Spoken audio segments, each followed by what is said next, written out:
সুপ্রিয় দর্শক আসসালামু আলাইকুম। শেয়ার করছি সিম্পল একটা নাস্তা রেসিপি। হাতের কাছে থাকা অল্প উপকরণে সকাল কিংবা বিকালের নাস্তার জন্য চটজলদি এই নাস্তাটা কিন্তু একদমই পারফেক্ট। আবার চাইলে কিন্তু বাচ্চার টিফিনেও খুব দ্রুতই এই নাস্তাটা রেডি করে দেওয়া যায়। আশা করছি আমার আজকের নাস্তা রেসিপিটা আপনাদের জন্য অনেক বেশি হেল্পফুল হবে।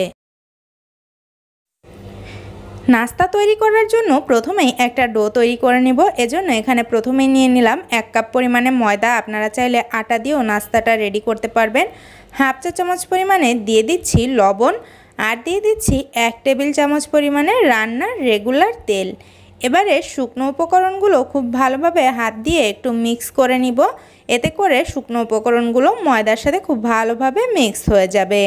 শুকনো উপকরণগুলোকে মিক্স করে নিয়েছি। এখন অল্প অল্প করে নর্মাল তাপমাত্রার পানি দিয়ে একটা টাইট ডো তৈরি করে নিব। নর্মালি আমরা যেমন পরোটার ডো তৈরি করি তার থেকে একটু শক্ত করে এই ডোটা রেডি করে নিতে হবে। আর অল্প অল্প করে পানি দিয়ে ডোটা তৈরি করলে কিন্তু একদমই পারফেক্ট একটা ডো তৈরি হবে।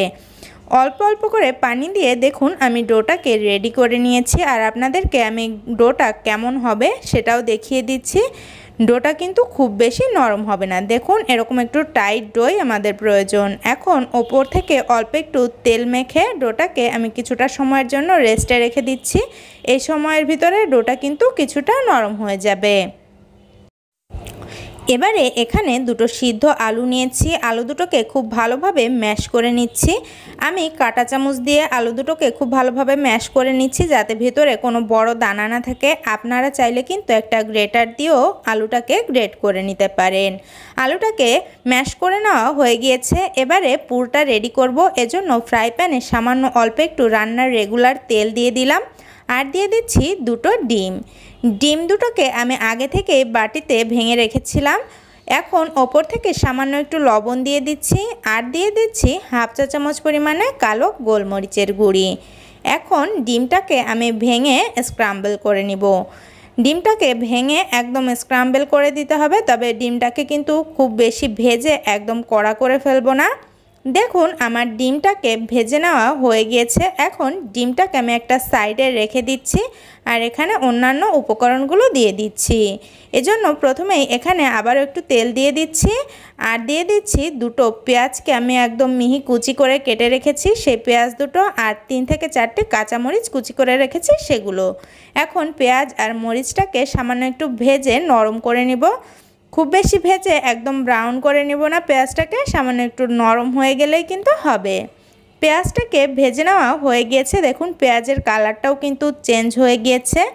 এবারে এখানে আগে থেকে যে আমরা আলুটাকে ম্যাশ করে রেখেছিলাম সে আলুটা দিয়ে দিচ্ছি। অবশ্যই চেষ্টা করবেন আলুটাকেও এভাবে করে সব কিছুর সাথে একসাথে ভেজে নিতে, এতে করে নাস্তার পুরের টেস্টটা কিন্তু খুবই ভালো হবে। এবারে এখানে দিয়ে দিলাম ভাজা জিরার গুঁড়ি 1 চা চামচ পরিমাণে। অবশ্যই জিরার গুঁড়িটা দেওয়ার জন্য চেষ্টা করবেন। স্বাদ মতো একটু লবণ দিয়ে দিলাম আলুর জন্য।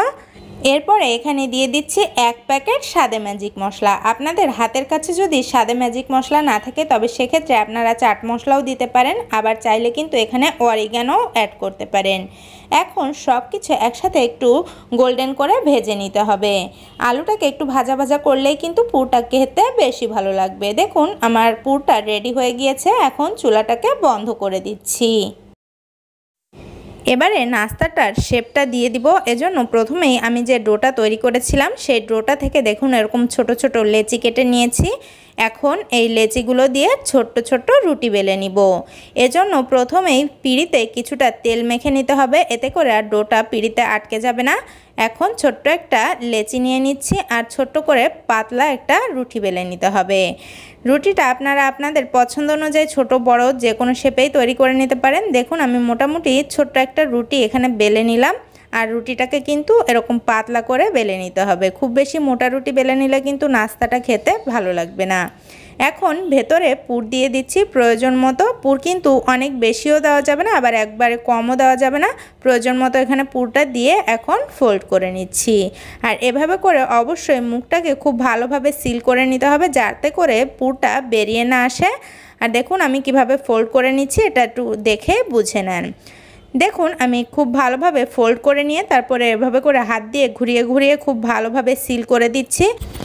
আর ওপরের বাড়তি যে ডোটা রয়েছে সেটা কিন্তু আমি ছিঁড়ে বাদ দিয়ে দিয়েছি। অবশ্যই এই কাজটা করবেন, এতে করে আর বাড়তি ময়দা থাকবে না আর খেতেও কিন্তু ভালো লাগবে। এভাবে করে আমি আমার সবগুলো নাস্তায় তৈরি করে নিচ্ছি। দেখুন সবগুলো নাস্তা আমি রেডি করে নিয়েছি। এখন এই নাস্তাগুলোকে ভেজে নেওয়ার পালা।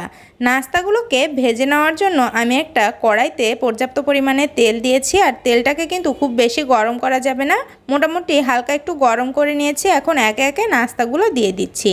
আর নাস্তাগুলোকে ওভারক্রাউড করে না ভেজে অল্প অল্প করে ভেজে নেওয়াই কিন্তু ভালো। আমি এখানে 4টি নাস্তা দিয়ে দিয়েছি। আর চুলার আঁচটাকে এখন মিডিয়াম টু লোয়ের মাঝামাঝি রেখে নাস্তাগুলোকে গোল্ডেন ব্রাউন করে ভেজে নিচ্ছি। দেখুন আমার এক ব্যাচের নাস্তাগুলো ভেজে নেওয়া হয়ে গিয়েছে আর আমি এরকম ব্রাউন করে ভেজে নিয়েছি। চুলার আঁচটাকে মিডিয়াম টু লোয়ের মাঝামাঝি রেখে নাস্তাগুলোকে এভাবে করে একটু ভেজে নিতে হবে। এখন আমি নাস্তাগুলো তুলে নিচ্ছি।